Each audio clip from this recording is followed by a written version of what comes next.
Ola, son Gabriela Caneda, de segundo da ESO, e hoxe vouvos falar do libro O neno do pixama de raias, de John Bow. Este libro conta a historia dun neno chamado Bruno, que vivía coa súa familia nunha casa en Berlín. Un día, cando Bruno chegou do colexio, veu a María rebuscar no seu armario, e decatouse que algo non iba ben. Entón, foi a xunto a súa nai a preguntarlle que ocorría. Ela respondeulle que se ía mudar de casa, cosa que a Bruno non lle gustaba nada, e a súa nai confirmoulle que era polo traballo do seu pai. No seu novo pobo, a Bruno non lle gustaba nada a súa casa. Foi hablar co seu pai sobre que quería volver a Berlín, pero o seu pai negouse. Bruno, farto de aburrimento, foi explorar. Cerca da súa casa había un armado. Decidiu camiñar ao redor.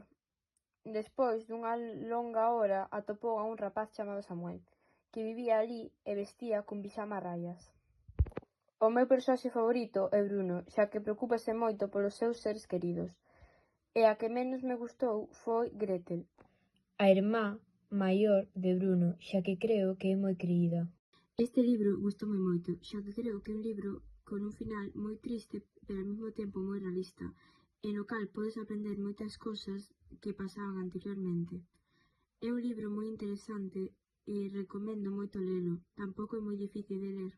O autor desta novela é John Boyne, un escritor irlandés que naceu o 30 de abril de 1971, en Dublín. As súas novelas foron traducidas a máis de 50 linguas. Algunhas delas son Motín na Boutín, en 2008, En el corazón del bosque, en 2010, Que lle aconteceu a Barnaby Brocket, en 2012, e Noah Barley Water Runs Away, en 2010. Adeus.